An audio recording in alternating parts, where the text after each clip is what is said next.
my cross-cultural presentation on domestic violence in the United States versus Turkey. The definition of domestic violence is a pattern of abusive behavior in any relationship that is used by one partner to gain or maintain control over another intimate partner, according to the United States Department of Justice Office on Violence Against Women. There are many types of abuse. This information was taken from the National Domestic Violence Hotline website. The next 4 slides will also provide information from the website. These are the types of abuse under the umbrella of domestic violence: physical, sexual, emotional, economic, psychological, threats, stalking, and cyberstalking. Physical abuse can consist of hitting, biting, shoving, punching, and any harmful physical act on the victim. It is any type of violent behavior inflicted on the victim. Physical abuse also includes denying someone medical treatment and forcing drugs or alcohol on someone.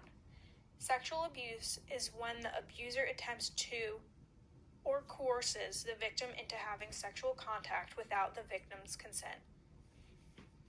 This is often the form of marital rape, attacking sexual body parts, and physical violence that is followed by forcing sex. Emotional abuse involves invalidating or deflating the victim's sense of self-worth or self-esteem.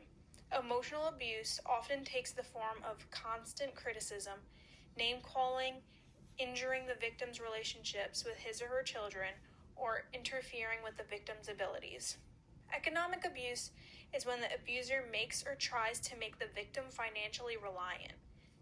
They try to maintain total control over financial resources within the victim's access to funds or prohibit the victim from going to school or work.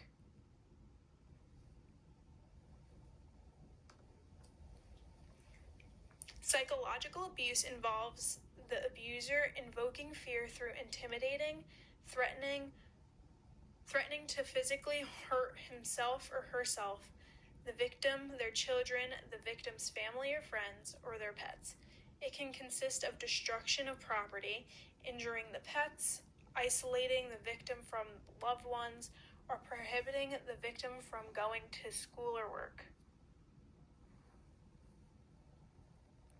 Threats to hit, injure, or use a weapon are a form of psychological abuse. Stalking can include following the victim, spying, watching, harassing, showing up at the victim's home or work, sending gifts, collecting information, making phone calls, leaving written messages, and etc.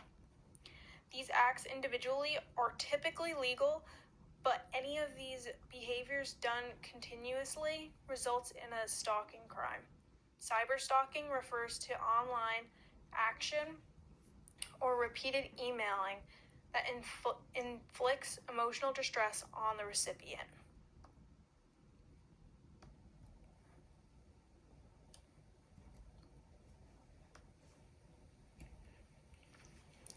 These statistics are all taken from the National Domestic Violence Hotline. Women ages 18 to 24 and 25 to 34 generally experience the highest rates of intimate partner violence. From 1994 to 2010, approximately 4 in 5 victims of intimate partner violence were female. Most female victims of intimate partner violence were previously victimized by the same offender at rates of 77% for women ages 18 to 24, 76% for ages 25 to 34, and 81% for ages 35 to 49.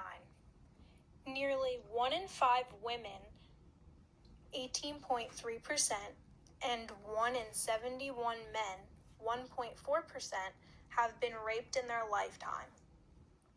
81% of women who experienced rape, stalking, or physical violence from an intimate partner reported significant impacts short-term or long-term, like injuries or symptoms of post-traumatic stress disorder.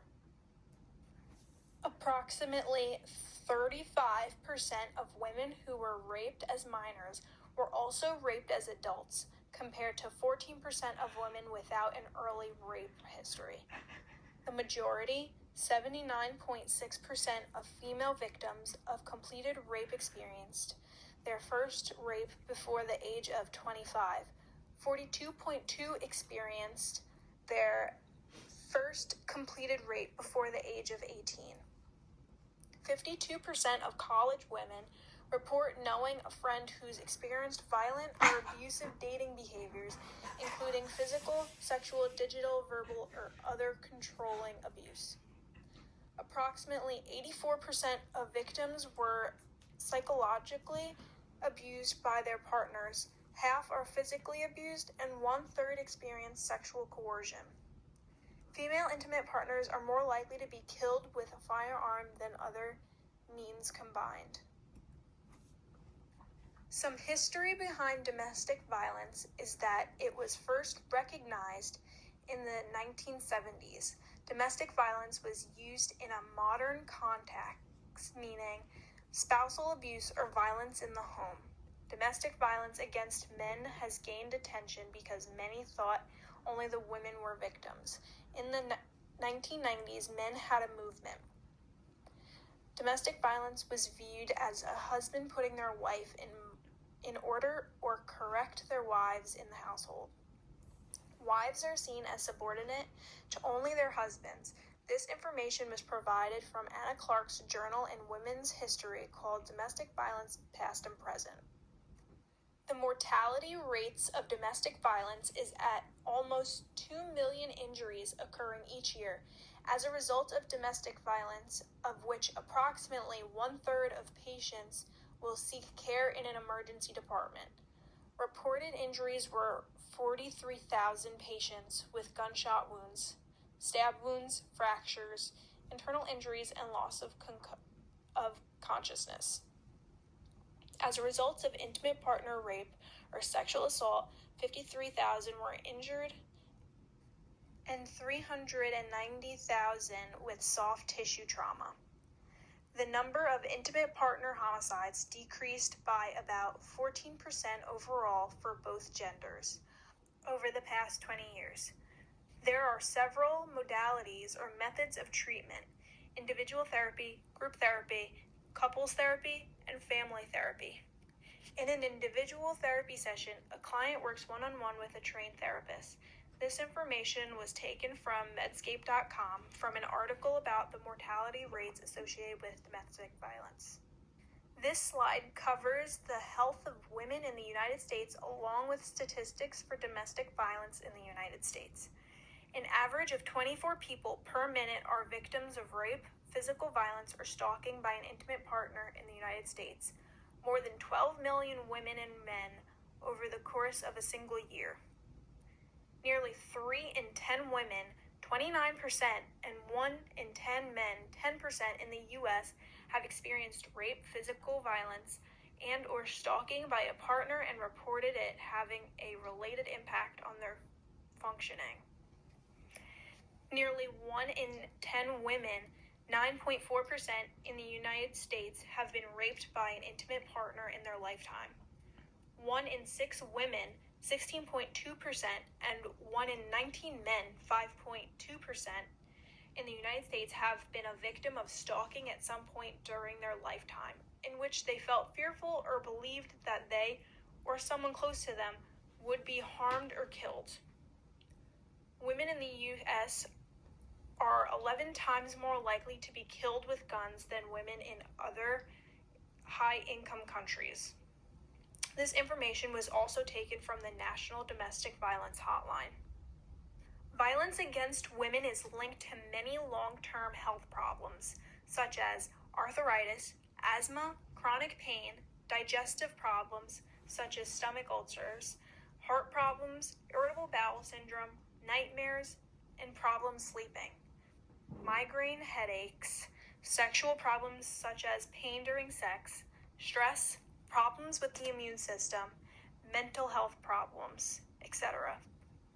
To cope, some women start misusing alcohol or drugs. It may affect someone's perception of their own bodies, which can lead to unhealthy eating patterns or eating disorders. The Office of Women's Health provided this information to the public. Domestic violence is more prevalent among poor people, and since there are more poor African Americans, there is a higher incidence of domestic violence overall. Its effects on children is up to 10 to 20% children in the United States witness abuse of a parent or caregiver annually. Domestic violence is the direct cause of homelessness for over half of all homeless women in the United States. Some other factors I will be covering is its effects due to religion and economics. Economic impacts can occur across all socioeconomic levels. The National Coalition Against Domestic Violence in the United States reported that 25% to 50% of victims of abuse from a partner have lost their job, and that 35% to 56% of victims are harassed at work by their partners. William Bradford Wilcox studied the relationship between religious affiliation, church attendance, and domestic violence.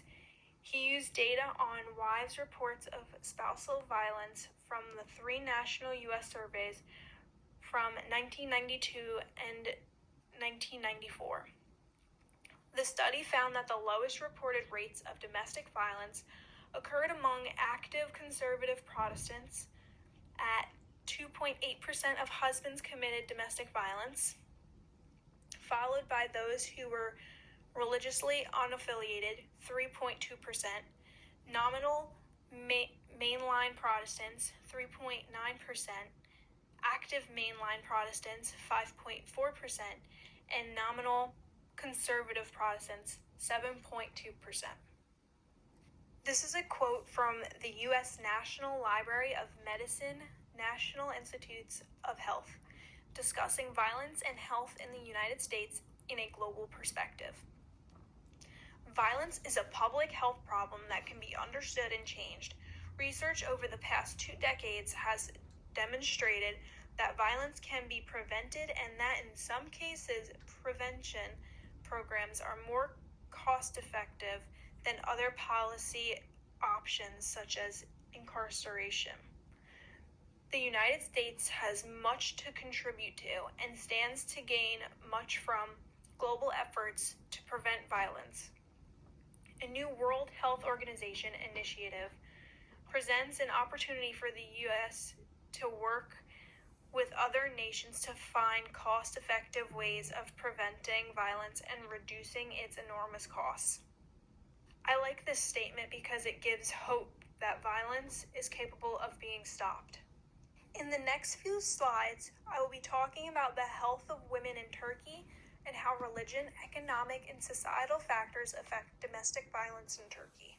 Also, domestic violence statistics on Turkey's mortality rates. I will start off with some statistics. 42% of women over 15 have suffered physical or sexual violence in Turkey. The U.S. National Library of Medicine, National Institutes of Health article, Domestic Violence Against Women in Turkey, concludes that low social status in Turkey was connected to the level of domestic violence. Efforts should be made to improve women's social status. Changing the country's patriarchal system and educating women and their spouses can be useful in preventing domestic violence.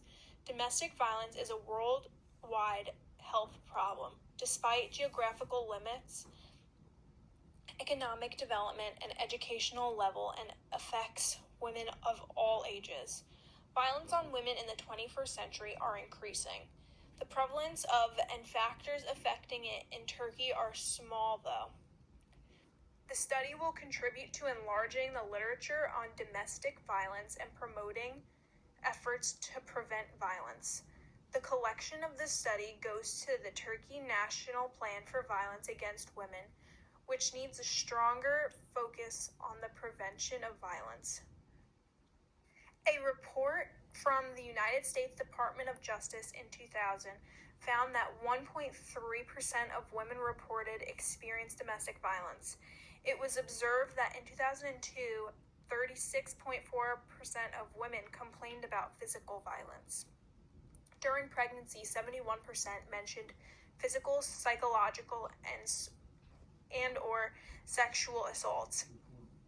About 2.3 million people are raped or physically assaulted each year by a current or former intimate partner. An average of 6.9 physical assaults are inflicted on the women per year by the same partner. One of the cultural differences among women in the United States is that they have made significant strides toward closing the gap they have kept from achieving equality with men. Both genders have different perspectives on how far the U.S. has come in achieving equality. This chart discusses the ages of both women and men and their thoughts on whether or not things are fine with their equal rights and which gender has it easier. 57% of women say that the country hasn't done enough to give women equal rights with men. 33% of women say things are fine. 42% of men say there is more work to be done, while 44% say things are all right. Women are more likely to say that men have it easier. It is different statistics when discussing partisanship. Among Democrats, 74% of women and 64% men say the U.S. hasn't done enough to achieve gender equality. Republican women are more likely to share this view at 33% versus men 20%. This information was gathered at Pew Research Center. Under the cultural differences among women in Turkey, I have found that women seem subservient to men. Turkey had a female Supreme Court justice before the U.S. and had a female head of government. Women's roles were defined from traditional Turkey society. While the husband was head of the household, the mother and wife figure was in charge of the house and family. Men worked outside of the home to handle the real world involving business and such, while the women stayed home to do household chores and tend to the farm and animals. Arranged marriages are common in the countryside and among the more traditional religious families. Although in the cities, modern ideas of girl-boy courtship, love, and marriage are not uncommon. Female virginity before marriage is valued and often expected, though it is not universal anymore. This information was gathered at a travel site to help guide people through Turkey. They both have in common that women are primarily caretakers in every country. International studies demonstrate that when the economy and political organization of a society change, women take the lead in helping the family adjust to new realities and changes.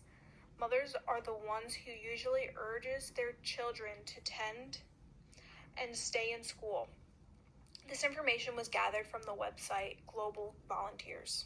My next slide will discuss the impact of cultural beliefs on women's health and well-being in relation to domestic violence. Women are the primary caretakers of children and elders. International studies show that when the economy and political organization of a society change, women take the lead in helping the family adjust to the new realities and changes. Abusers cost nations money for law enforcement, healthcare, lost labor, etc. Violence against women can be seen as a cause of gender inequality. For Turkey, legal rights in 2005 changed to criminalize marital rape and harshen the sentences for those convicted of honor killings. An honor killing is the murder of a member of a family due to the perpetrator's belief that the victim has brought shame to the family, community, or a religion. This, for example, divorce, refusing of forced marriage, premarital sex, or becoming the victim of rape or sexual assault. Violence has been inflicted on women from their choice of clothing. A woman was called the devil and kicked in the face for wearing shorts on the bus by a man. There are multiple incidences where women have been physically assaulted by men for wearing certain items of clothing. I will be discussing the ethical considerations and actions in this slide. I will discuss what is being done individually by both places' governments to address the domestic violence occurring. For example, recently in Turkey, domestic violence was risen due to the COVID-19 pandemic. Women's rights activists say the government is not doing enough to protect. In 2012, Turkey was the first country to ratify the Istanbul Convention. The Istanbul Convention is the Council of Europe treaty to prevent and combat violence against women and other forms of domestic violence. The convention obliges states to take preventative measures and prosecute perpetrators. They also adopted law number 6,284 to protect family and prevent violence against women, drawn up with rights organized to allow victims to file for restraining orders to prevent their abusers from approaching them.